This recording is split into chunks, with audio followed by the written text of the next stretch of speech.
may not have been not joined yet, and I don't think Ken had either, but John had an urgent family matter he had to attend to, and he's not able to attend tonight, so we will be doing our best in his stead. Okay, thank you. Yes, I did not realize that. So I'll be screen sharing the presentation for tonight and then flip-flopping over to the documents as appropriate. So I'll go ahead and get started with that. Oh, somebody's got to let me screen share. And also, should we stay with the agenda, or are you doing that? Are you going through each item? So the slides that are prepared for tonight follow your agenda. So if you have an agenda in front of you or on your computer screen, feel free to follow along, but the slides will match that. So we can go ahead and drive. Well, we have the slides as well. I see. Yeah. Yes. Attachments. Is there anyone on that can make me a presenter? Hey, Kelly, I just made you co-host. Oh, thank you, ma'am. You're welcome. All right. Perfect. There we go.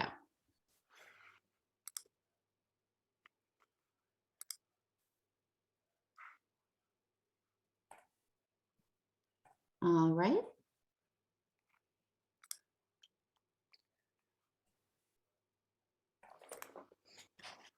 Oops, wrong button there.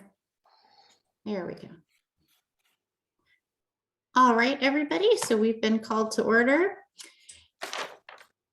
And here is your agenda for the evening, which you can vote on when you are ready. Okay, well, I guess if we go with the agenda, we've got public sorry, I'm looking at the meetings now, the meeting minutes. I just wanted to find out if anyone has any comments on the meeting minutes from September 28th and October 12th. I do have a correction myself. We are acknowledging that there are no members of the public, correct? I did not see any members of the public, but yes, that would be. Okay, so we've covered item 2 and we're moving to item 3. Thank you, Shanita. Yes, I did mean to mention that, but yeah, it's kind of this co-hosting of this meeting with these slides. So no members of the public. So we're moving on to 3, approval of the meeting minutes from the 28th of September and the 12th of October. And I'm asking if anyone has any comments, if they reviewed those meeting minutes that were in that email. They were attachments. They are here on the screen as well. My comment, if nobody has one that they want to rush into, is it has Laura Babbitt crossed off. But then if you go down a couple pages, she actually is making comments, it looks like, in the second page. So she was there. So she was there, clearly, exactly. So that is the only thing I noticed is inconsistent. Okay, I guess she should be listed as a guest, right? Maybe. Yeah, as far as I know, she's not a member. She would be listed as a board director. Okay. So what we can do is we can make that change, and if all of you agree to that, we can vote on approval of these minutes with that change included, and then we'll include that change as part of the record for the meeting minutes. I motion we vote with the adjustment, the amendment. I second. All right, that is a first by member Drinkwater and a second from member Park, if I heard that right. Did I get that right? Mm-hmm. All right, great. All in favor? Yes. Aye. Aye. Aye. Aye. Aye. Anyone opposed? Motion Sounds carried. good. All right. And then we have the meeting minutes from October 12th, and very brief and simple meeting. I don't see anything that's inconsistent with what happened, so I don't know if anyone else sees anything. If not, I motion that we approve those meeting minutes from October 12th. Second. That is a first by member Drinkwater and a second by member Schneiderman. All in favor? Aye. Aye. Aye. Any opposed? All right, motion carried. Okay, now we're on to item 4. Take it away. All right, well, I'm going to yield the floor to Ellen from VPCS, who is going to give us an update. We've changed gears a little bit. We typically give you updates on projects in progress, but this time we're going to give you updates on projects in design, because as we've mentioned in past meetings, we're sort of phasing out of the construction process in earnest. We still have a few construction projects going on, but really we're hot and heavy in design phase right now. So we wanted to be able to update the members on what's going on the design side of the house. So I'll go ahead and let Ellen fill you in on 2 upcoming projects. Hi, can you all hear me okay? Yep. Okay, great. So the Willard CTE modernization project is a 1 classroom modernization. There was a very dated classroom at Willard Middle School where they were doing farm to table culinary. And we are gutting this classroom and doing new appliances, new finishes, new teaching technology. Everything is new. It is currently at review for the Division of State Architect, and we are hoping to start construction this summer. And then at BTech modernization, that involves 2 different spaces. The existing library is going to be turned into this farm to table classroom. And then the library is going to share space with the existing art room. And those 2 uses will co-share that space. This also is under review at Division of State Architect. And again, we hope to start construction a little bit earlier this spring. Any questions? And I believe we have some photos coming up. I'm not clear what the farm to table is. So what they're doing is they are working with the students. They plant produce, they harvest produce, they cook produce, and then they eat it, or in some cases, they sell it to their classmates. So is this a, oh, I'm sorry, go ahead. so this is essentially a partial replication of what started out at with in conjunction MLK. with, MLK. I want to weigh in on that. Actually, it is the Growing Leaders program at Willard. We are renovating that space there. So if anyone has heard of the Growing Leaders program, we've been working with the CTE program the CTE program manager, actually Wade's brother, Wen, to update these spaces and to create an articulation where, so the Willard CTE program will connect to BTech, which is like a public health curriculum pathway as well. So it is a Growing Leaders entrepreneurship program at Willard, and it's going to connect to both BTech and Berkeley High in terms of either some sort of public health curriculum or an entrepreneurship curriculum at BTech. So those are both with the CTE program, and we're supporting CTE.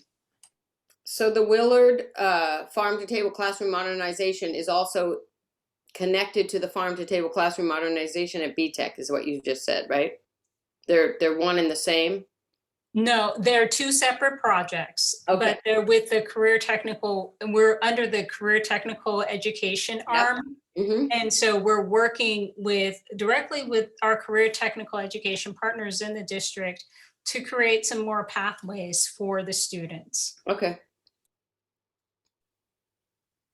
And if we want to move forward to the next slide. So this is the Willard new classroom.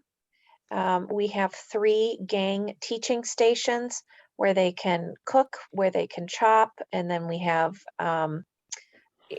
hands-on learning, and there are ovens, refrigerators, freezers, dishwashers. They can do laundry, and it's all within this space. Ellen, I think we should probably clarify that these are 3D renderings. Yes, these are 3D renderings of the SD set. So it has evolved and changed a little bit, but the basic idea of what you're looking at has stayed consistent throughout the project. May I? Curious. ask, Oh, go ahead, Wade. Go ahead, Wade. I love CTE, not just because my brother is involved in it. I think it's an incredible thing to be doing for kids. The farm to table aspect of it is new to me, and my brother and I haven't clearly talked about that. But is this sort of like what we had called home ec back in our day, or can you maybe just elaborate a little bit on how farm to table got involved in this? Well, I think that, and Shanita, correct me if I'm wrong, but I believe that the CTE pathway is more focused on future career than as much of a home economics. I'm sure that the information that they receive in those classes will help you at home, because I would love to be a better cook, and I'm sure everybody else would too. But I think it's more focused on giving them a career path. Am I on the right track there? Yeah, so I wanted to augment that a little bit and just say that it's actually more of, we want to focus more weight on just the entrepreneurship skills for the students. So not only it's more kind of, you're taking the materials, you're measuring them, you're trying to understand pricing. It's a little bit more involved, and that's where it's more of an entrepreneurship program at the Willard space. Now at BTech, there will also have some sort of those same elements there, but I believe they're also adding in a public health component to it as well. So the students will be working with the pantry and doing some sort of community outreach as well. So that means that in every junior high, we have some form of farm to table space. So the CTE space is really focused on, in one case, adding an entrepreneurial spin, and another, a public health. And we have this in 2 high schools and 3 junior highs. Yes, Carla, in terms of the public health component in the high school, I will have to check in with our career coordinator. Our CTE coordinator to really kind of get down and narrow down the specifics there. But the goal here is to create these pathways, and the pathway currently exists, and we're building them. And so we're just building upon them. Cooking and gardening programs do exist at all 3 of our sites. At King, it's well known as the Edible Schoolyard. At Longfellow, they have a robust cooking and gardening program as well, related to the new classroom cafeteria there, and they have a large garden on campus. But Willard's program is quite unique. If everyone takes the opportunity to just Google the Growing Leaders program, you'll see like all this entrepreneurship components that they have there. And so we're looking forward to taking that and then spreading that to also BTech as well. Okay. And then what we're looking I at. had 2 questions about this, and I was curious, this seems to be more substantive, at least what I think we ought to address here is, was this a student-led initiative, as in, were they feeling that they wanted to have an oven and a kitchen in that, or was it more of was this more, I don't know, the administration / the powers above kind of saying we ought to have this space? That's the first question. The second question is, all these places usually have a cafeteria of some sort, so was there any thought that they could use the existing ovens in the building rather than building a separate facility? I know it's clearly nicer, but I'm just wondering if that thought was put out. So I can speak a little bit to the use of cafeteria, because that's a policy across many school districts. And then Shanita, if you have any history on how how this movement was generated toward this project, I'd love to hear that. But what I wanted to say is the cafeterias within schools are often controlled by stricter regulations because of the health department and the way that food is dispersed. For instance, at many school districts, you even discourage staff from putting their lunches in the refrigerators where the cafeteria is, because the guidelines for the food service program are very different than a teaching kitchen. So we discourage at all of the districts that I've ever worked at to have those 2 things mix, because that could jeopardize the licensing for the food service program. So it wasn't explored further than that, though? No, because it wouldn't be possible. No. It wouldn't be it- possible to bring children and do a teaching component in an existing cafeteria that has to be licensed for food service. Well, and one thing to note is, for example, the Willard kitchen for the cafeteria, they do not cook food there. They reheat and they serve food, but it is not a kitchen that you customarily think that has ovens and burners and that type of thing. Mhm. Um, Okay. I don't know if that adequately answered your question, but That's good. the Yeah. resource didn't exist elsewhere on campus. Currently, Growing Leaders, I want to say that the Growing Leaders, and correct me if I'm wrong, guys, is that we are taking a space and we're updating that space because currently the space is inadequate. If we look at the old pictures and what the students are currently working with. And Damien, just to also add on to what Kelly has said, is that it is very important, particularly for our funding for schools. And I've had many conversations with our director of nutrition services that we have to keep those things separate in a sense. And it is incredibly important in order to continue to receive funding from not only from the state, but federal funding, that we keep those two separate. And we have very incredibly strict guidelines, to reiterate, related to just making sure our staff is properly trained so that we can serve nutritious meals to our students. Got you. I understand. No worries. All right. And Okay. Damien, did you have it sounded like you had two questions. Did we address both I of did. them? I'll bring that one up later. I'll return to that one later if we have time. Okay. And that's it for me. Show us? Oh, okay. Okay, are we moving on to number 5, or do we have a financial update on Measure G product? There we go. Because I'm going to switch over to a different document.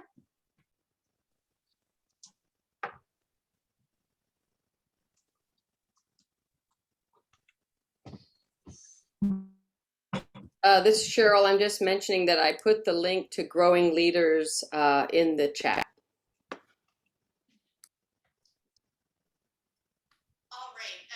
So in an effort to mix up the financial information that we're providing the committee and kind of consistent with what we've been discussing about going more toward the design side, we did want to give you just a bird's eye view of budgeting and what it's looking like for all of our active projects in the current bond measure.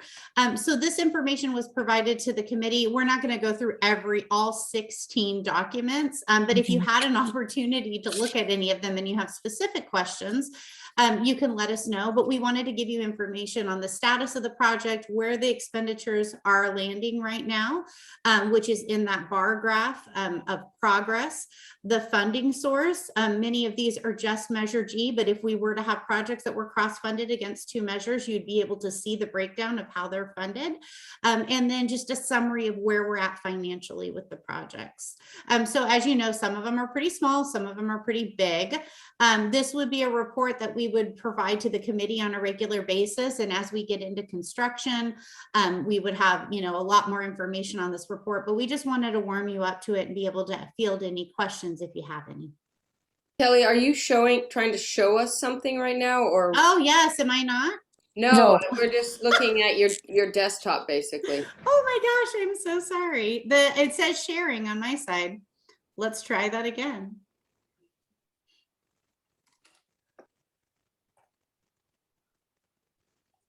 How about now?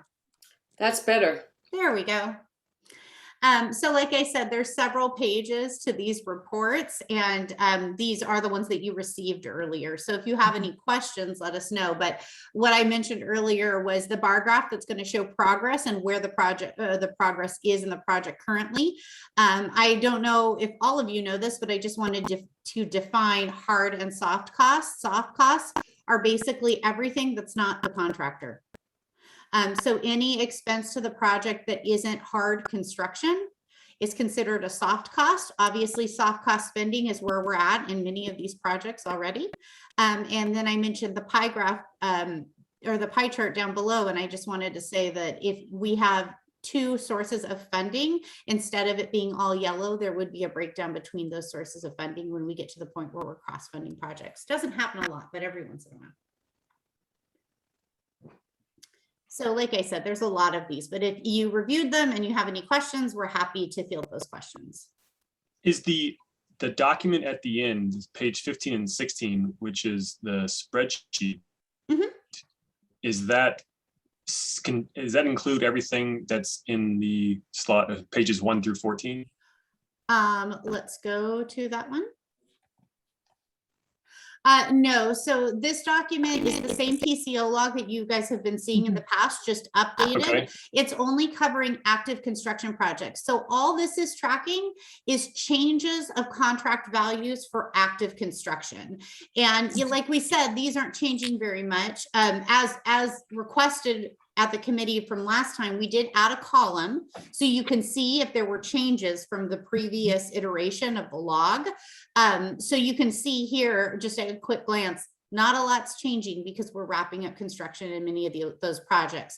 So Right. that was sort of the driving force behind giving you a different report, so you can see the finances on the projects that are in design rather than in Okay. construction. Can you send me that Google sheet though, the one you have, so it's not in PDF form, and then I'll post it to our website. But I'll do this each month if that's what it takes. But I'd like to do that still. So just if you could send me this Google sheet, I'd appreciate it. Yeah, I will talk to John about it, and one of us will get back to you. Great. Let's see. So everything above that document. Yeah, and we got to go back to the top. Sorry, everyone. Yep. Everything above that then is not in construction yet. Some of them might have construction activities. I don't want to speak to every single one of them, but the majority of them are in design. Okay. If it has HVAC. active construction, yeah, in the Gotcha. like this hard cost column, we'll have information in it. Got you. Okay. HVAC will be. And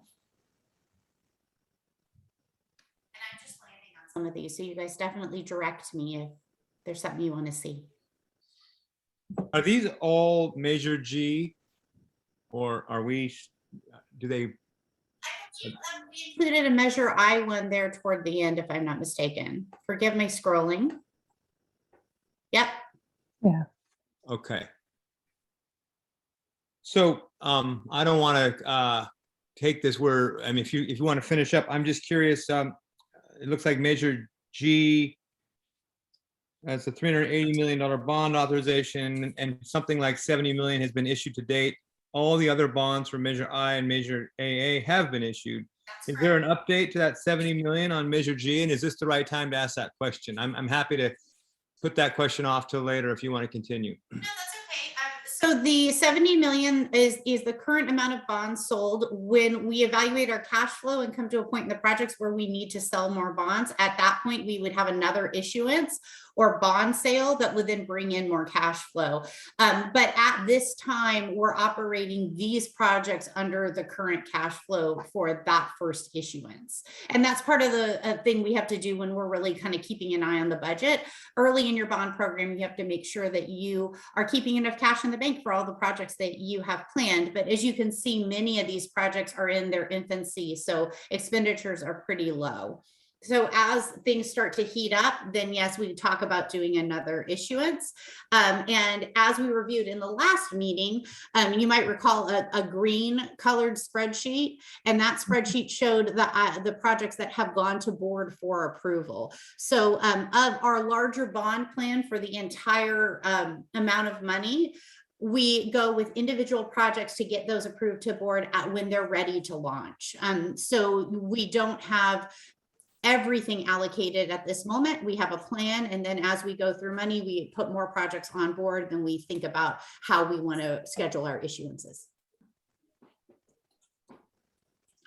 I don't want to speak for everybody, but it strikes me that the only additional information, and I hope that, again, if I was the cause of this, that's good, but also I'll just say, the only one I see on here that duplicates, sorry, that's on both documents is the IAQ, the HVAC stuff. But the only thing on the HVAC sheet, so what I'm looking at is page, let's see, which one was it? There it is. It's page 5 of the PDF, which has the HVAC information. No, that's not it. Sorry, not page 5. The one with HVAC. Anyway, sorry, page 8. Sorry, page 8. The only thing I see there that's not really on the spreadsheet down below is that information that says Schneider Electric on the bottom. I think that's useful to me. I like knowing the name of the contractor, but everything else is more or less redundant. I'm not sure if I need, I don't know. So it strikes me that I appreciate the detail, but maybe just put Schneider Electric and then keep that spreadsheet as information. I don't know if we need this, but other people chime in here. I don't see I'm much. not sure the question, when you say you don't need this, are you talking about this document that I have on my screen right now, or Yes. information in the PCO log? What's on your screen right now doesn't strike me as anything different than what's on page 16 of this PDF. Copy and paste from the Excel spreadsheet with the single edition of the contractor name. I mean, I don't need to see pictures either. This detail page doesn't really help me any more than the spreadsheet. I think, you know, I mean, a narrative of stuff would be more useful to me, because I don't know what, I mean, I just don't know what a lot of these projects are. Okay, so I Other want to than make sure that I'm clear so that we can give information that you guys are requesting for the next one. Are you saying that just for construction projects that are under construction? Because like I said, the PCO log at the back only has items that are in active construction. So if those are double ups, I completely understand. We just ran a report for everything. Okay. And we can pull those if you like, or you can disregard them. But the information that we're providing on the other projects, such as this one, that's the only source of information that you've received on projects in design. So we did want to make sure that we get some financial information in front of you on those. Okay, that makes sense, right? And I think I agree with that. I guess what Ken said summarizes what I was feeling, that for the stuff in construction, that spreadsheet is sufficient. Although I do like the Schneider Electric that's there. It'd be nice if the spreadsheet had that. In other words, over time, we can see, does Berkeley always give its electric work to Schneider Electric? Is there a reason for that, right? We wouldn't know to even ask that question, if that information weren't kept in a spreadsheet over time. So I think that is useful. But otherwise, thank you for bringing the other stuff to our attention, because I didn't understand that point. Yeah. And I think one of the other things that we want to do in the future too, more to your point about vendors, which is a good one, and really something that is a good topic for CBOC, is in future, we do want to do some more deep dives on particular projects. So when projects are active and well underway or nearing completion, we do want to share with you encumbrance reports for those projects, which is going to give you a whole list of all of the vendors that were involved and their contract amounts, not just contractors, so that you can really get a full picture. And actually, one of the most important charges of CBOC is to make sure that bond expenditures are spent on appropriate items. So that encumbrance report can be a great tool for that, so that we can walk you through and tell you what the inspector of record versus the geotechnical inspector does, or why we spent so much money at DSA, or whatever those questions are, so you guys can fully understand a project. So that's something we're planning to do in the future too. You guys have a lot of opportunities for meetings, and we want to make sure we give you as much information as we can. All right, any other questions on the financials? I wanted to just point out really quickly, the reason why we see Schneider Electric there for the HVAC project was because that was considered like one of our design build projects. And so therefore you will see kind of the contractor there, and you will see those hard costs. And that project is also almost complete. I think it's at 99%. Another project I wanted to bring everyone's attention to is also the King's School Park. That one is not necessarily ours, it's just only for the inspector of record. Because the King's School Park, if you guys see this brand new park on Hopkins Street, right behind King Middle School, there's a big, huge DNA structure. I encourage everyone to go and try it. It's a great workout. And it's that we had to, because the King School Park is on our BUSD property, we had to cover the costs for a DSA inspector there. So you'll see that at 100%, but you will not see just the overall construction costs. So I just wanted to bring to your attention those two things. Any other questions? Okay, I'm going to bring us back to the slides then. I'm going to stop sharing and reshare so I don't mess up again and keep talking to you guys when there's nothing to say. 1 second.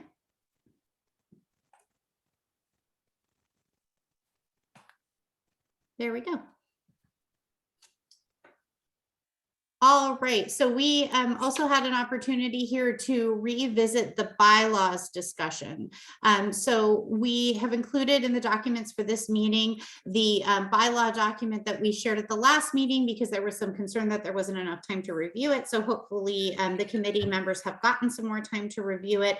And then also we wanted to give Member Park an opportunity to go over his document. So I'm going to start here with the bylaws and then we can move on to the other presentations and documents that we have. So this would be an opportunity for any of you who had any questions, comments on the formal bylaws that were in the packet for this meeting.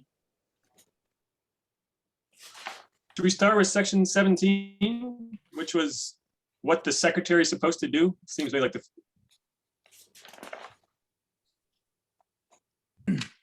Yeah, I don't know why I requested to put myself on the hot seat here, but I thought we should cover, I thought we should look at this because I think that this is antiquated with the cloud storage and the way that I do see, thankfully, that it's perfectly okay that the BUSD staff assist us. And in fact, I saw the wording somewhere that said that you guys do create the minutes in that. So that was a relief. So that's all good. But it was more a matter of, I don't keep hard copy files of any of this stuff in my home or in my office. So I'm wondering if we want to look at that language and just decide what really makes sense, or do we just leave it alone and understand what we are and are not doing as it relates to that language? As you can see, Wade. Oh, remember, what do the rest of you feel like? What should our secretary do? I agree. There's a lot of description here, 5 points in section 17 that we don't typically address. We aren't in control of the meeting these days. I'm happy to scrap the whole thing and just say, what should our secretary do though? Do we have a goal as a committee? What would we like our secretary to do? Or do we even need one? So we don't need one, but if we do have one, what should Wade be doing? I think if Cheryl does not show up, then I would take that role. And I think that's good. That makes sense. But other than that, it's a great question. Yeah, I mean, we have a chair position and a secretary position. We should not necessarily give them names like Cheryl and Wade because we are temporary. I mean, this coming March, it'll be switching up again. So we're talking about roles that are generic. We are just going along as kind of taking for, we're going for a ride right now. We're not really controlling anything. I call the meeting to order, but I don't really feel like I have any duties beyond even just beginning and ending this meeting. And Wade feels like, what is he doing? So this is a good thing to bring up. I agree we need to discuss it, but also I think that it depends on how we view the staff. I view the work that they do as facilitating, our role as citizen check and balance, if you will. So, and the other thing that is a reality is there's a lot more technology that we all use, whether it's for this committee, in our personal lives or in our business lives, than existed when a lot of these bylaws were written. So I think it might be good to reword the section that talks about the roles and duties of the president or the chairperson and the secretary. But, I don't feel that I'm not in control of what happens for us as a committee. In fact, I think we get a chance to do more because we don't have to deal with all the physical administration associated with the meetings and getting the minutes out. But that's just my perspective. I think it's a great point, Carla. We just get to focus on what the activities are. We're not taking the notes or keeping the archives. That seems to be the role now of the construction management company. Yeah, I think it's a good way to use that kind of staff resource because then we can spend a lot more time looking at whether, a particular project is really being managed effectively, whether even decisions the board has made, like, should every location have a farm to table CTE program? Is that, the question that Damien asked about the use of kitchens? Those are all more, from my perspective, more consistent with what our role is supposed to be. Okay, well, I'm happy to, I think, Wade and I and Ken originally did this as well. We scrapped the entire 17 and they brought it back. So I would say, again, we should scrap 17 and say the role of the secretary is to fill in for the chair when the chair is not there, and leave it at that. There's nothing else that needs to be done. Is that okay with everybody? Well, the question I would have, and maybe Shanita can help with this, is by statute, are we required to have a role of approval for things like the agenda, the minutes, whatever it might be? I'm still unsure after reading the description whether or not we have to include some indication that while we don't physically manage or maintain the archive, we ensure that the content is accurate. For example, Cheryl gave some changes or clarification to the minutes. So I think we have to be careful about being consistent with what the statute requires. And I'm not sure exactly where that is, but in general, I agree with you, Damien. Well, that is section 16, the duties of the chairperson. In fact, it looks pretty much lighter weight than the secretary. I wanted to just clarify. It sounds like what I'm hearing from the committee is that we need to just look at those duties and kind of give sort of a refresh or an update based on the technology that we have. These bylaws actually are essentially are a rollover, and they were amended, and you guys could look at the last time the amendment was.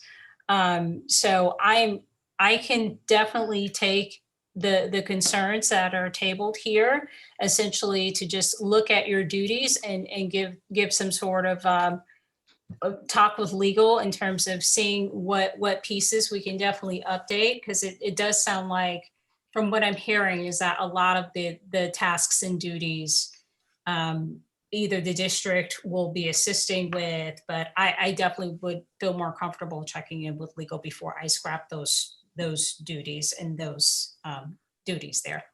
That makes sense. Yep. Okay. Great. Yeah, quickly, I couldn't do all these things as a volunteer. That was part of what brought this up for me. But we are lucky to be very well served by Shanita and Carol and the team that you guys have acquired, and we're thankful for that. And I agree, Carla, 100% with what you said on that.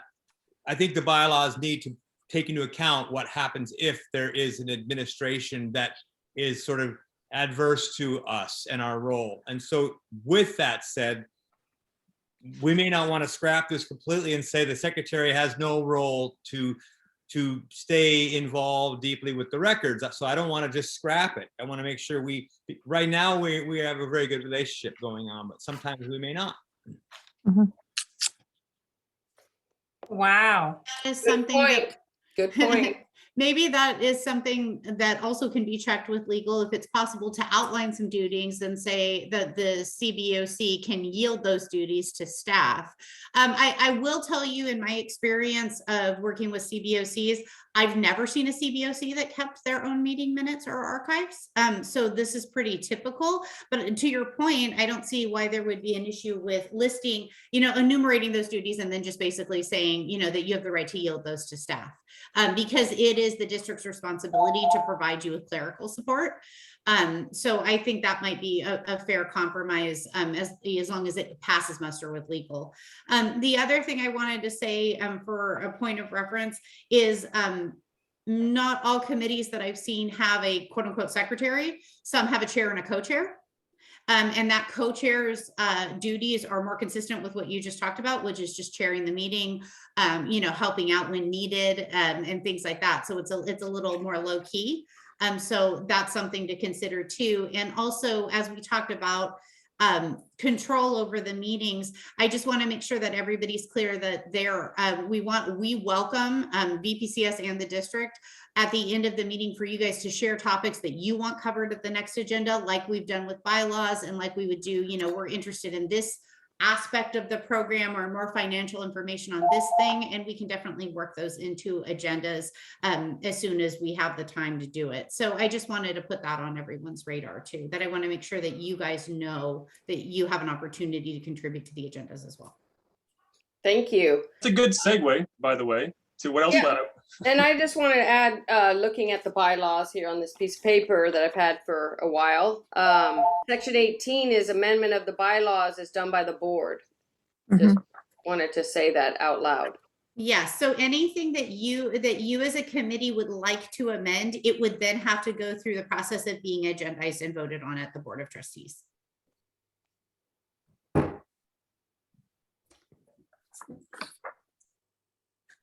All right, well, Okay. then would you like me to share that other document? I still muted. I think Damien wants to jump in. Yeah, well, I want to, before we move on to the other document, I want to add one more thing about the agenda, or one more thing. Yeah, it's actually about the agenda since you brought it up. Right now, I'd be curious how the rest of our members feel about how we currently create the agenda. In other words, I didn't feel like, I would love there to see if there's a more formal process to add items to the agenda. And I think that should be in the bylaws, actually. So currently, there's no procedure for doing so, right? It is, we suggest things at the end of the meeting, and then there's an agenda sent out by someone at the district, perhaps Shanita, perhaps someone else, and then it's approved. And then we all receive it, the rest of them receive it 72 hours in advance. It would seem to me that because at the end of the meeting, we don't have much time, sometimes it's to suggest additional items, but also it's useful to think about these things after the meeting. I would really like it if there were, when that agenda draft were sent out to and then just say, if you'd like to add your own agenda item, please. Excuse me, Damien, I'm sorry, you've broken up really bad and I don't think that we heard everything that you said. So if you can backtrack a bit, I'd appreciate it. This internet's such shit. Well, I was hoping, let's see, how's it now? Good.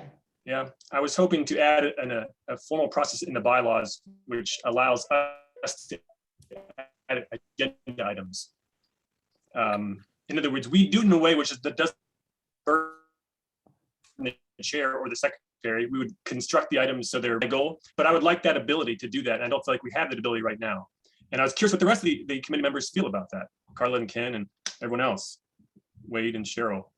Well, I thought, it's not written in the bylaws, but I was under the impression that if we had an item we felt should be included in the agenda, we're supposed to communicate that item, that information to John, and it would become part of the agenda. But maybe what you're suggesting, Damien, is that we need to have a deadline for any additional items we'd like on the agenda so that a draft can be sent out to everybody. So it needs to be published to the public, but 72 hours before we meet. So maybe, we need to, I think you may be right, put in place, something that says, maybe 96 hours before the meeting, any of us that have some items we'd like added to the agenda, we communicate with whomever is going to actually produce the physical agenda for us. And then we could just, give feedback on it. I think Damien's saying that he wants control over the agenda and that we don't have control over the agenda. And so sort of irrespective of what the statutory guidelines are and what the Brown Act requires, you could create a list of things that we want on the agenda, and then, how X hours before the meeting, someone draws, someone takes those items and then puts them into the announcement, and we have the meeting. And then if they didn't make it into that meeting, they make them into the next meeting. But my feeling is that we don't really control this agenda. It's dog and pony. I guess there isn't. We don't have. I mean, the way I look at it, Well, then I think we should start doing that. I thought that's what we were able to do. It's Great. just that, Oh, I mean, glad you could work. I mean, and to be clear, like for instance, Damien sent information last week over to the district for items he wanted to put on the agenda, and they are on the agenda for discussion tonight. Yeah. So that is Not an exactly. option that everybody Not has. exactly, Kelly. Kelly, that's not exactly what happened. So I don't need to go into details right now, but it just makes sense, right? When we send the agenda out to the secretary and to the chair, it'd be great if they forward the rest of us and say, would you like to add anything? If y'all are not comfortable doing that, I'm happy to take up that task as well. If it's really, I don't mind doing it, but I would like to gather feedback and say, what would you like to add? And then no questions asked. It's not a question of like, I would like it to be like, so we have control over our own agenda, which is, as Ken is pointing out, we do not right now. I'm happy to do it as well. So I guess one of the things I would just want us to all be careful about is just to make sure that we are not having a serial meeting offline. No worries. And then the goal is essentially, I think, Damien, what I'm also hearing, and correct me if I'm wrong, is that maybe in a certain area of our agenda, maybe earlier in the agenda, you guys may want to consider topics for agenda items, or do we want to keep it where we are in committee comments, and that's where we usually ask for those agenda items to be added? That's fine. I have no worries about the Brown Act. I've actually read quite a bit and talked to some other folks who believe that we're not even subject to the Brown Act, but that could be discussion for later. So I really have no worries about us violating a serial meeting with constructing an agenda. Because again, the district's policy, the goal is you're supposed to facilitate our committee actions, right? And so allowing us to create an agenda would be facilitating that, but the alternative would be to frustrate that. And so to use the Brown Act, I'm 100% sure there that it is fine to do what I'm doing, or to do what I'm requesting. So. Damien, is that? I do not fear the Brown Act police. Yeah, good. I'm hearing that too, you guys. I felt the Brown Act was the problem for us to be efficient in our duty. Damien, is that referring to the issues you had with this latest creation agenda? Was just the inability of us all to be together with our computer emails and say, here's what we want on the agenda? Is that what you're saying, or? No, I don't think so. I think it's simpler than that. All I want is when the agenda is drafted, like a week before it's drafted. Well, we should probably explain, right? Wade, you get the copy of the agenda. Is that right? Right now, a week before? Yes. Okay, so all I request is then I got to be a part of creating it, though. That's why I'm a little bit confused. I was part of into the agenda tonight, so I want to understand better where we are not able to do that, in your opinion. Well, we don't request Carla's opinion, for example, or Alejandro's or Ken's, for example, or mine. In other words, just say, here's the agenda for next week. Do you have anything to add? And then if they have anything to add, then stick it on there. That's all it needs to be done. We sure ought to be able to do that. I agree. Yeah, let's formalize that. I was under the impression that we could do that if we had an item that was something that was important to us, but it doesn't appear that everybody felt the same way that I did. So we should, I agree completely. We should create that step in our process. Okay. Hearing then is basically you would like a draft agenda issued and then have time for comment and then have that deadline, which I don't think really is an issue at all. And staff can put together, that timeline. For this one, obviously, we would have to email the members afterwards and say, here, this is what we've constructed. This is what the timeline looks like. And then at the next meeting, you can discuss whether that worked or not and formalize that timeline if that would make everybody feel more comfortable. But I do not think that there is an issue with just simply saying, hey, here are the items that are going to be on the agenda. Anybody have anything to add? I don't think that's an issue at all. Okay, and then in other words, and my goal would be, if I did want to add something, I would do it in a way that says, like, here's a summary, here's a title of it, here's a suggested duration of it, so it could be cut and paste directly into the agenda without any sort of work on the part of the chair or secretary. And I described, like, this is a procedural item, this is an action item, whatever, and it'd be stuck, copy and pasted right there. But that's why a Google Doc, obviously, I think is the way we should do it here. I don't think we need to worry about a serial meeting with having a joint Google Doc. We're not going to comment on this. We're just going to add a piece to it. So ideally, can we have a Google Doc with the agenda sent out, emailed to all of us a week before? We can add if we want. If we don't want to do anything, we let it go. And then it's published 72 hours in advance. Okay, so here's what I'm going to say. I'm completely open to I will look into it. I'm completely open to everything that we just said on a timeline perspective. I think the members of the committee need to understand that while there may not be concerns on your end about the Brown Act, we as the consultant, Shanita as an employee of the district, we have to check with legal or we will lose our jobs.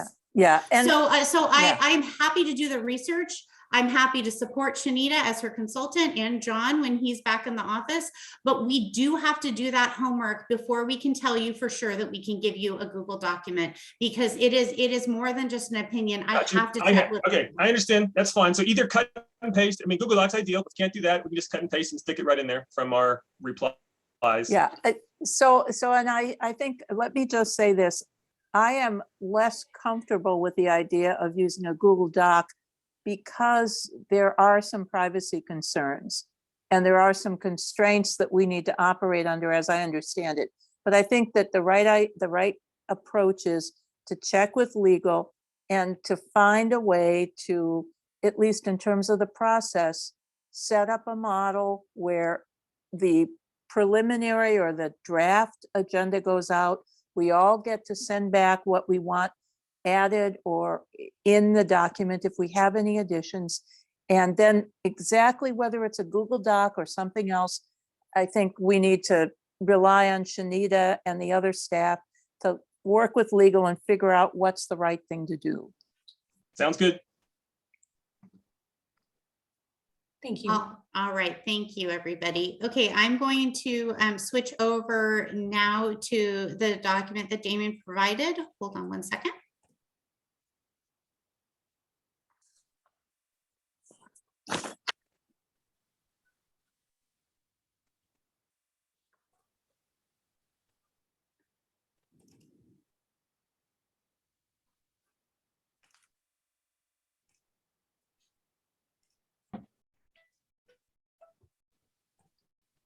All right, everybody seeing that document now? Mm-hmm. Excellent. Is it big enough or you need me to zoom in? Zoom would be great for me. You got it. Better? That's better. Yes, great. All right. I'm gonna keep my video off just for bandwidth issues. We'll see, hopefully. I feel like we have two possibilities. We have the status quo, which is to meet here, learn about new projects, ask questions, review audits, craft annual reports.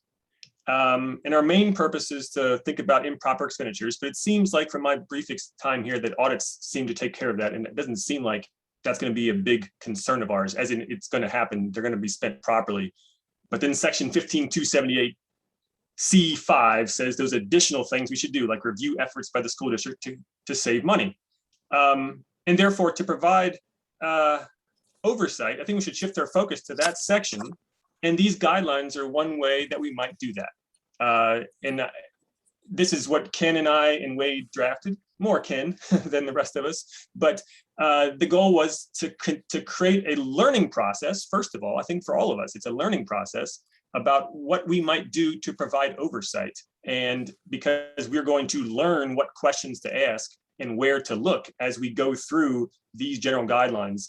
And that's what the genesis of this is. So it's status quo, what we do now, receive, which I think is okay, but I think we could do better, as in we could provide more oversight, more interesting oversight by doing something along the lines of what's on the screen. And so the question for us then is, do we want to do something like this, to take a more active role? And it involves a little more work, So that's the question. And curious for your thoughts there, other people's thoughts.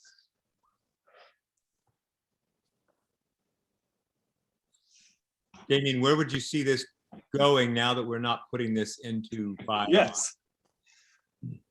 It would be posted on the website right above the bylaws. It's the more important document, honestly, because it tells us what we're going to do. The bylaws are just there to, you know, to fall back on if we need them. This is going to say what we're going to actually try to do in nice readable language.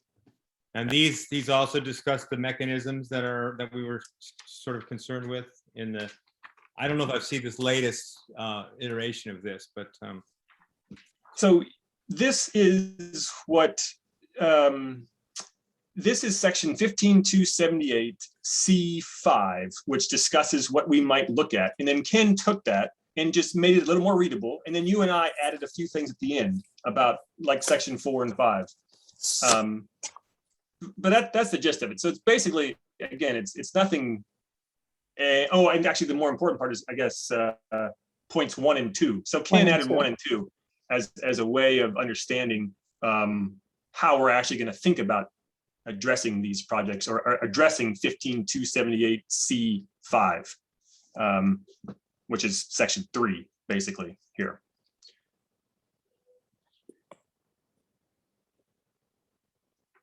So how would you see this, if we assume that these guidelines are going to drive what the committee does?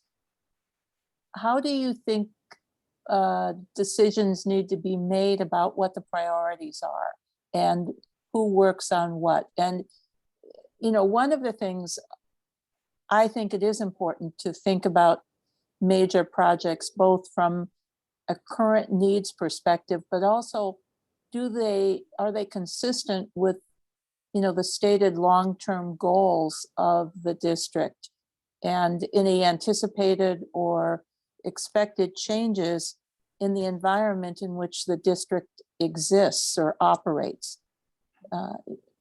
You know, I think there could be quite a bit of value provided in this area. And, you know, I have some concerns about some of the terms that are used here.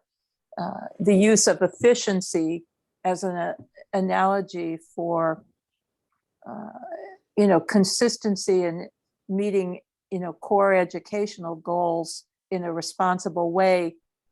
You know, some of the language here is uncomfortable for me. I will say that. Mm-hmm. Because it could be interpreted different ways. But it could be interpreted in, you know, in a whole lot of different ways. And, you know, I often think of efficiency as something which is more analogous to expediency as opposed to, you know, lacking in a certain value. I'm quite interested in, you know, trying to do more substantive work with the committee within the guidelines we have to operate.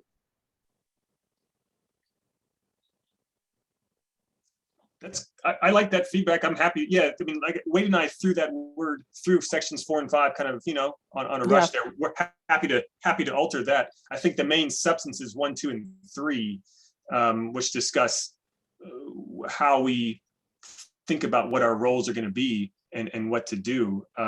So in terms of, you mentioned like breaking up projects and deciding what to focus on, it's really up to us. There's no, I mean, it's kind of consensus, I suppose, but I mean, if you wanted to do none of that, or if you wanted to do 3 projects that you felt were important and none of us agree with those, I don't think that's a problem. So it strikes me as there's independence here. I think we all have suggestions for each other to make our work intelligent and useful to the public. But of course, I don't think any of us would veto if someone wanted to be more independent, to do their own thing, right? If none of us agreed. Okay, well, I guess this brings up the one issue for me that I think is important for this quote unquote committee to, you know, come to terms with. It's one thing for subgroups to get together or as individuals or a small subgroup to work on an issue or an area. But if something is going to be presented as action or is possibly actionable and it's part of the committee, then I think we all have to agree on what that is and what the priorities are. Because this is, it's a committee. It's not just a set of individuals. You know what I'm saying, Damien? And I think that's really important.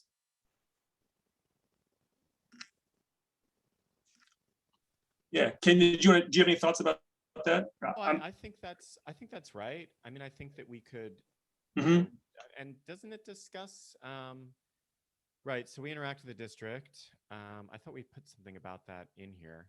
Oh, the designated committee members shall present their findings to the committee, and then the committee shall present these findings to the public at a meeting. I mean, Well- for me, I think 6 is, I think that our effectiveness is essentially is gated or is circumscribed by the effectiveness we can have presenting findings at a board meeting. I mean, our only I think our only power, or our only influence is to make that kind of a public statement. I think that's the most powerful thing that we can do.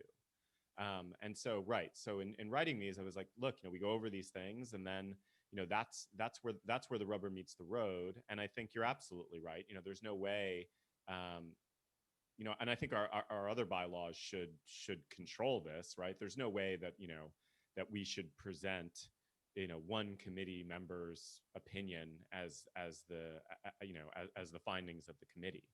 I think that, this is it's a couple step process. It's right. It's like divide up the work, divide and conquer the work, come back and present to the committee.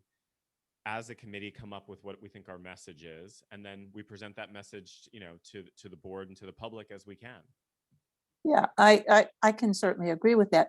The other thing that I've found is that we have another role that maybe isn't explicit.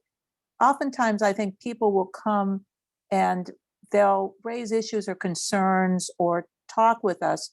And so after they do that work themselves, then we can bring it to the committee. So I think, I think it's important also to have those discussions in the committee, because then it becomes, it goes on record for the board. It sometimes identifies areas of concern that might not be in the absolute area of our responsibility.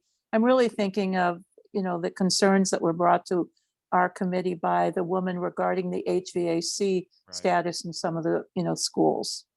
That's not, we don't generally look at what is almost what might be considered a maintenance issue. But it has implications for how the district manages new construction or major renovations in terms of what priorities need to be there regarding air handling and on and on and on. So I think, there are going to be some areas we're going to have to manage this, but I think it is important to do this, to do both. I'm not sure if I gather. So Carla, I agree that Cielo's comments are important, but are you saying like what people in the public who suggest things to us, you would like to have in our guidelines document, like a separate section for what to do with those kind of comments? Yeah, how we can, just to make sure that they get to whatever right part of the organization, because in reality, we're an important link to the public. It's not just to the school board. And, we don't have kids in the school system, but, there are a lot of different community activities that I go to, and people will make comments or, they'll ask about different things that are happening. And so I think it's a little more of a two-way street. And I would imagine for all of you that have young children in the district, you definitely see that, because you're right in the middle of what the immediate concerns are, not just the longer term, plans and policies. Would you be willing to draft something along the lines of what you're thinking? Like, I mean, this is sections 1 through 6, and then we could make it, this would make part A, and you could do something like part B, for example. This is obviously an evolving document, and so would you be willing to do like draft a paragraph or something that? Yeah, I could do that, and that would also give you know, Shanita and John a chance to get it to legal and make sure that we're not, you know, crossing the line in an area that we shouldn't. Because that's the last thing I want to do is make, you know, make it problematic for us. But I don't think we would be, but I'd be happy to do that. Okay. More substantively then, like, are we okay? It sounds like Carla and Ken and I are okay with doing something like this, like kind of changing our, not changing our role, but it is a little bit of a change. Cheryl, you have any thoughts about doing something like this? I'm just looking over a PowerPoint that was given to us back in 2017 about the purposes of the CBOC, and it was to inform the public concerning the expenditure of bond revenues. And these were the other former bond revenues, but bond revenues, and review and report on proper expenditure of taxpayers' money, and advise the public whether the district has met the constitutional requirements, which are ensuring the bond revenues are expended only for construction, reconstruction, rehabilitation, or replacement of school facilities, and ensuring no funds are used for any teacher and administrative salaries or other school operating expenses. So, you know, we just need to make sure we're within our responsibilities. Right. I guess I viewed this as like on that ed code, this is like the next part. That first part, I don't know, my impression is that the performance and the financial audits are the main people that are going to assess that. But of course, we're going to keep track of that as well. And so maybe there should be something listed there about that as well, because that is important. It's just, yeah, I don't think our right. role is to pick and choose the projects. We are Right. just monitors. We're I monitors agree. and representatives for the public. We're not just making those major decisions of how the money's spent, what projects they're being spent on. We're just Right. monitors. Yeah. Yeah, I agree. I view this as I view this as entirely as monitoring, as in, like, right now, I don't know the questions to ask. But for example, thinking about,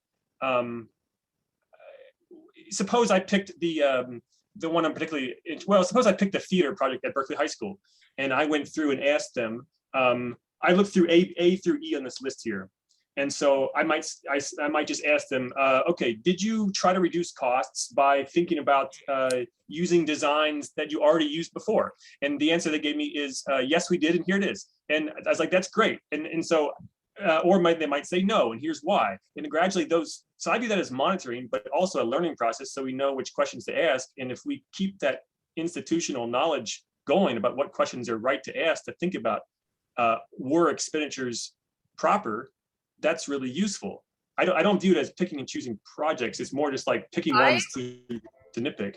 I agree, Damien. Okay. I would say that has been since I've been on this committee, Carla and I are actually, have been on the committee since 2017.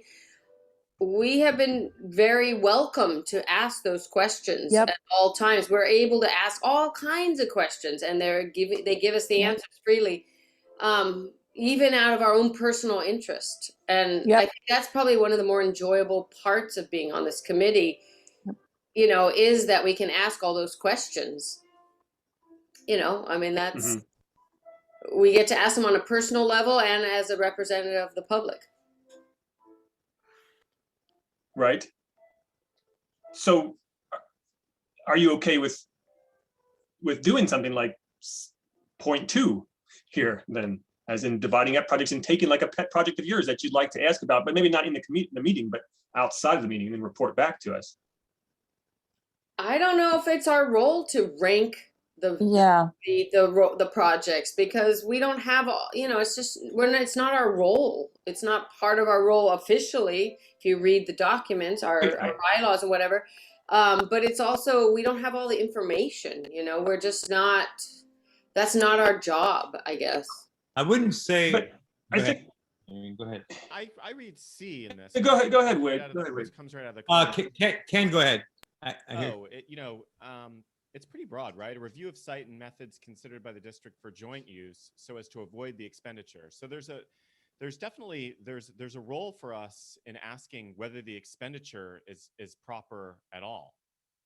So, you think like if you were in a district that had declining enrollment and it was decided to build another school, you would ask, is there a way to avoid the expenditure? I have a feeling that already the school district is strapped for cash, just kind of as a permanent condition. And so Yeah. those practices are probably implemented all the time. I mean, there is always a deficit. Yeah, I know, but you look at these numbers and they're huge, right? Like, Right. we're, like our school is trying to raise $100,000, and then I look in some of this stuff, and it's like, it's 20 million for things. Right. Well, that's a whole different thing. It's bricks and mortar compared to other programs and stuff that we're trying to implement in the school. It's kind of only completely separate. There is such a high construction cost just in the world, in California. Sure. Plus, we have this really rigorous review process by the California State architect. I mean, that is true. And I mean, there's 3 architects on this committee. I mean, it is really expensive to do business here. Yes. And it's such a completely different thing than just programs for school fundraising. I mean, it's just a completely different thing. I mean, these guys have to keep these schools safe, and they have a review board that is up to the state level. It's not just a city jurisdiction. But it's, go ahead, Wade, sorry. I'll just, I actually think that we have a broader, more important role than just approving the audit. So I'm sort of like in both camps. I don't think we need to be heroes. I don't think we need to do more than we're asked to do, but we do have a job to do that is more than just seeing the audits, talking about projects and saying, okay, cool, I approve and move on. And in fact, there's a couple places where this document that Shanita sent me and we've looked at many times before that talks about the roles of CBOC. It specifically says here, inspect school facilities and grounds to ensure that bond revenues are expended in compliance with law. I mean, that says literally inspect. That is one of our possible permissible activities. And then if we go back to the bylaws, all these mechanisms that we are supposed to employ. Part of what this document, I think Ken, Damien, and I were working on, for me at least, was to better identify what our mechanisms are to do our job. Because I mean, when I read mechanism designed to reduce costs of professional fees, mechanisms designed to reduce costs of site preparation, and on, I'm like, well, thank you for the word mechanism, but what in the heck does that mean, and how am I supposed to employ it as a person who, let's say I was just voted into the CBOC last week? I don't have any idea what that means. So to me, this document is in part to help us achieve more than just a rubber stamp, but understanding how to be efficient at it and not do more than we're supposed to do. Right. And I'll add one more point to Cheryl about ranking them. Of course, we don't have all information. So we have what they gave us in the document today, for example, suppose we thought about only focusing on the projects in the first part of the PDF, the ones that have not actually had no hard costs yet, hasn't been started yet. And so we went through those and said, we would like to focus on 2 of those, or 3 of those, or 4, right? Maybe 1 for each person on the committee here. Are there 4 of us? Yeah, 5 of us.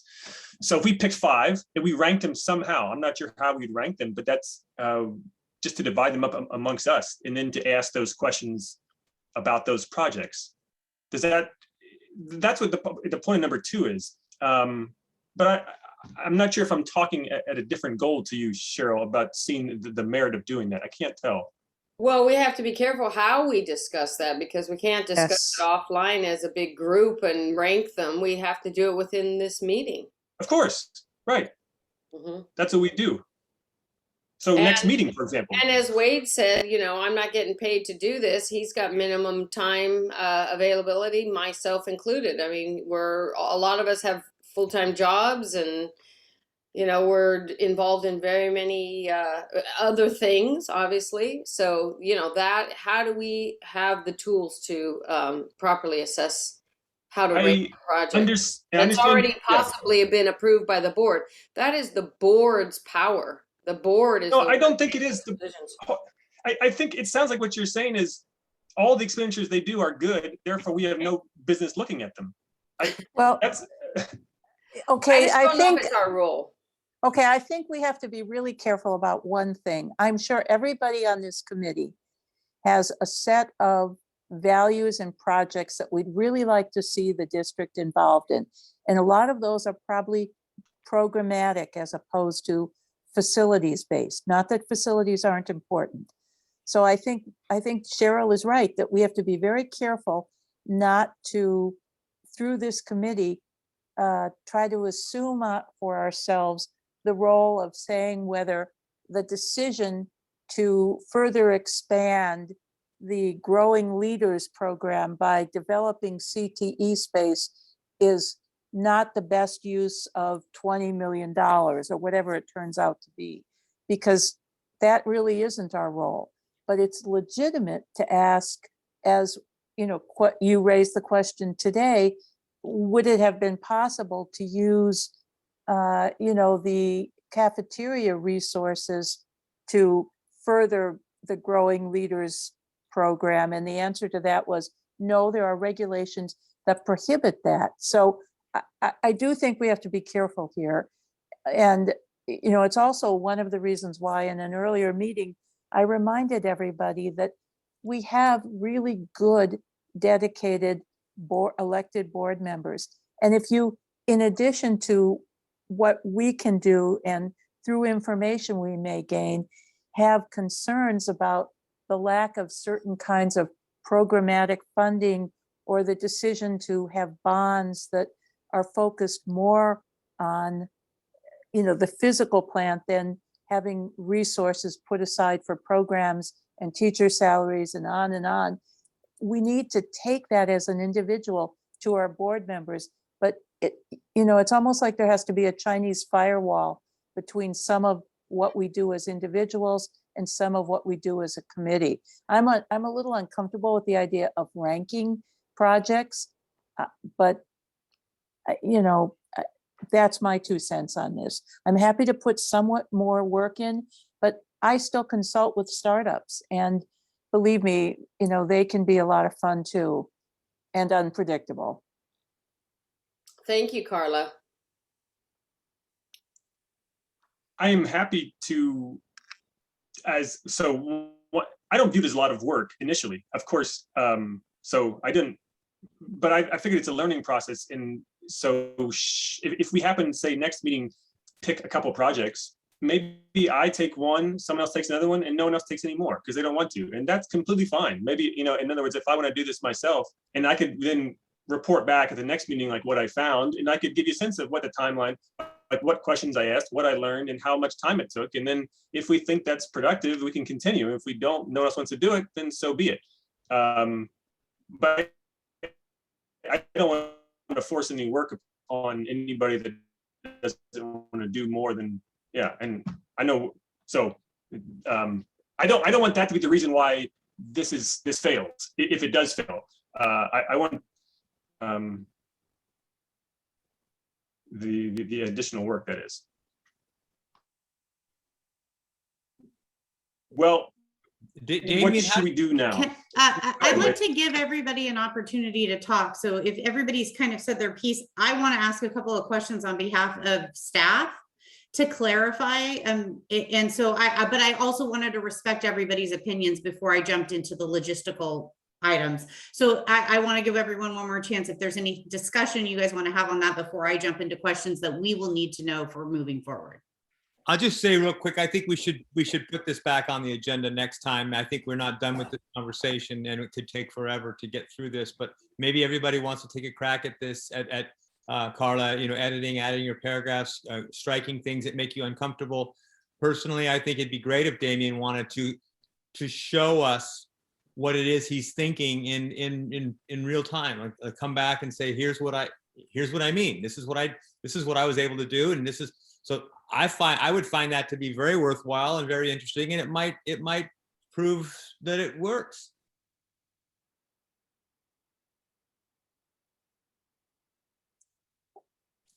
Okay, then what we're suggesting is that the discussion of the further delineation of the roles and responsibilities of the committee be carried forward to the next meeting. And I'll put together my concerns about, a paragraph, how I would change some things and just distribute it to I'll give it to Shanita and it can be distributed to everybody with the materials for next meeting. And I guess if Damien has a particular concern and he has the information he needs, maybe he can do some type of analysis or at least outline what his concerns would be or are. I agree. Let's add it to the next meeting to continue the conversation. Carla, I will share this Google Doc for you so you can add it right on there and we can go from there. Okay, thank you. Carla, do you want to join the committee and I step off the committee at this moment? I mean, that's something that could happen if you wanted to engage with Ken and Damien without me for the. No, I think, why don't we just do it, Okay, as we are? I mean, Right. I don't, no, absolutely not. whatever works. I mean, we're a committee. I like the idea of us working together as much as possible. I agree completely. Okay, I'm going to ask a couple of logistical questions now. Okay, the first question that I have is workflow for staff. We currently are preparing documents for each agenda, which happens every 6 weeks.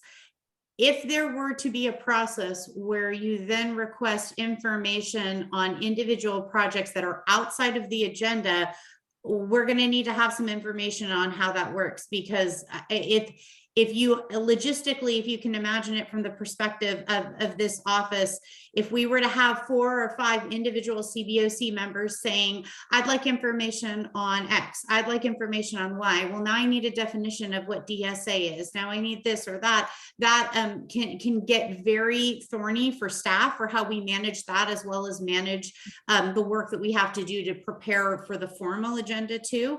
So we would need to kind of tighten up what that protocol looks like. And I know you may not have all those answers right now, so that's something that you can think about for next meeting too, for how we tighten that up. And then the other thing that I wanted to ask the committee, to your point about kind of understanding the process better, on past committees, I have agendized items where we do education for the committee as well as an expenditure review. Because I think a lot of the time what happens with committees is they say, well, why did you spend this or why did you spend that? We can spend a couple slides going over a process that you might be interested in knowing more about. Change order review and negotiation. DSA, why it costs so much, the difference between all the different inspections that we have to do, things like that, that would help you understand those expenditures a little bit better, because that comes up a lot. Like, why does everything cost so much? There's a lot of different educational pieces. And again, not something that you have to decide on right now, but for future agenda items, if there is something that you would be interested in, or if you'd like to have some of our suggestions on educational pieces that you might want to learn more about, we're happy to provide those. So that's number 2. Number 3, in looking at this document, I understand a lot of what was conveyed and the interest in digging deeper in the projects, which I have no issue with. My one concern that's really jumping off the page for me is a list of contemplated projects. And the reason I say that is because the empowerment to select projects that will move forward in the bond program lies with the Board of Trustees. Yeah. So projects that are approved by the Board of Trustees that you guys want to get a knife and fork and really dig into, we are happy to provide that information. But understanding and ranking anything that is quote unquote contemplated disempowers the Board of Trustees and could probably get us in a lot of trouble. So those are my 3 thoughts. 2 of them are things you can think on. The third one is something you can think on your wording and how you want to structure your document moving forward, but those are some things that came up as we had this discussion. Great, thank you. Thanks. All right, so it sounds like then we're just going to carry this discussion item on and look for some more information from Carla as well, and then maybe think about how the logistics might work on some of these items. So we're happy to carry this item on to the next meeting. Great. All right, got to switch back to the slides here, folks. 1 second.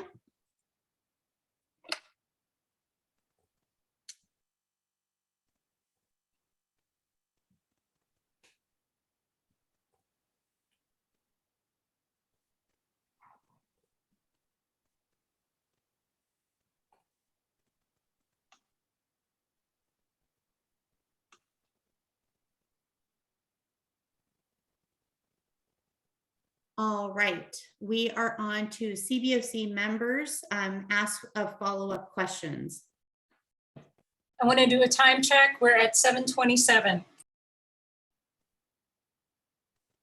So as far as the agenda, would you say that we have addressed item number 6, committee comments? Does anybody have anything else to say? No, I think we have, Cheryl. Mm-hmm. I agree. So then do we really, we have this action? This is a follow-up of our October 12th meeting at West Campus? Yes, so there was a resolution included in your documents for this meeting. And again, you have to vote on this resolution to continue moving forward with Zoom meetings. I move to approve. And I second. All right, that is a first by member Park and a second by member Schneiderman. I believe we have to do a roll call vote for resolutions. All right, so I'm going to go ahead and go through and member Skills, Approve. member Berlin, He approved. oh, I didn't hear anything, sorry. I approve. Okay, thank you. Okay, member Schneiderman, I approve. member Park, I approve. Chair Drinkwater. Approve? Did I miss anybody? Okay, all right, excellent. So we have approved the resolution and this will be a continuing item for the time being.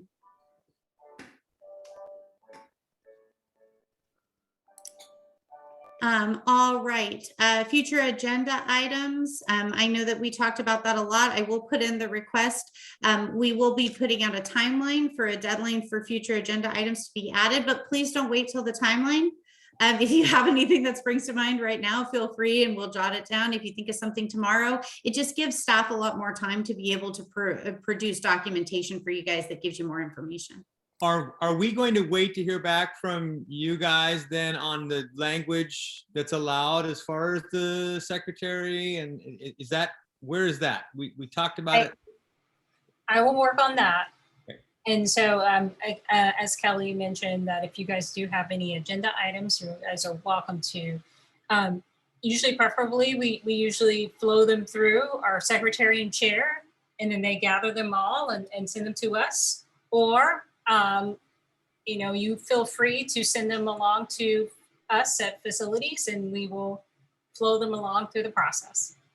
Yeah, I encourage anybody who has an item as of right now, just send it on and then we'll get it to staff. So we've got 2 on there already, right?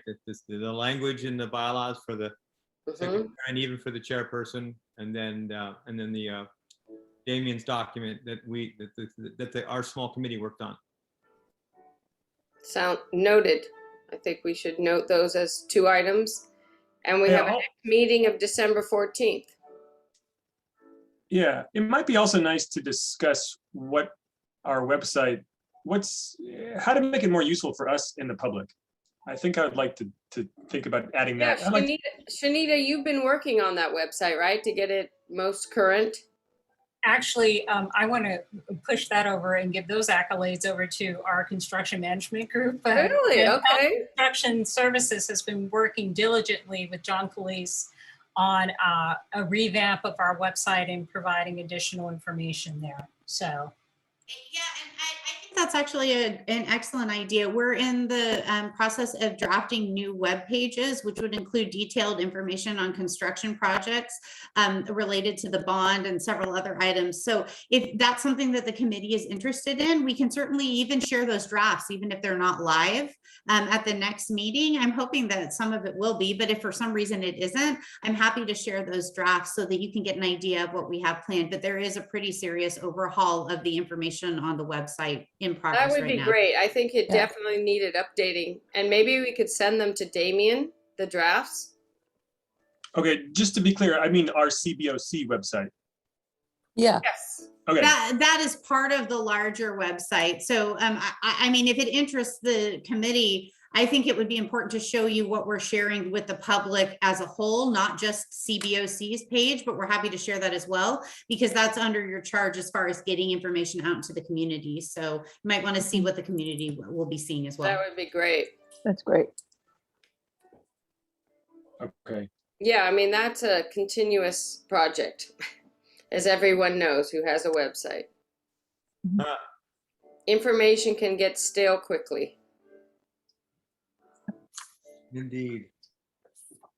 Are we going to get an update on Oxford at any time as far as, I mean, that's, Okay, and just to be clear, will I receive a draft? It's where you're cutting out, Damien. Sorry. Wait, go ahead. Sorry.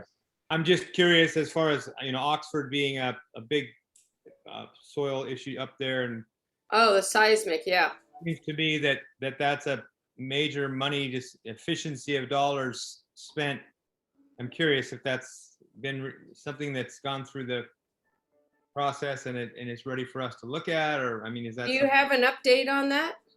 I don't believe that we have any updates on Oxford at this time, but I can certainly check with John to see if there's something that we don't know that he does. I know that there isn't anything on the board approved project list at this time, but I know that there was a lot of discussion about it behind the scenes and with the community. So we can get back to you on that and let you know. Right, thank you. That actually is going to the board decided at the time, remember, this was pre-COVID, to revisit what to do with the Oxford site. And so I will follow up and check in with John Police to see where we are in terms of where the board is. I know that they're experiencing a lot of different things to deal with, but yes, that is on our task list to review and look at. Thank you for the reminder and the question. Okay, so have we addressed everything?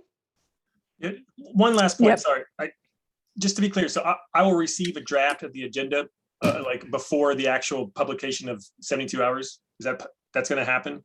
Yes, the goal Great. is to get a draft of the agenda out to all members of the CBOC for a look and any additional items that they want to. If that process works well, we can talk about it at the next meeting and Great. say, yeah, you know, we need more time, we need less time, and formalize the process. So it'll be Great. a little bit of a work in progress, but yes. That's perfect. Thank you. Okay, I motion that we adjourn the meeting. I'll second.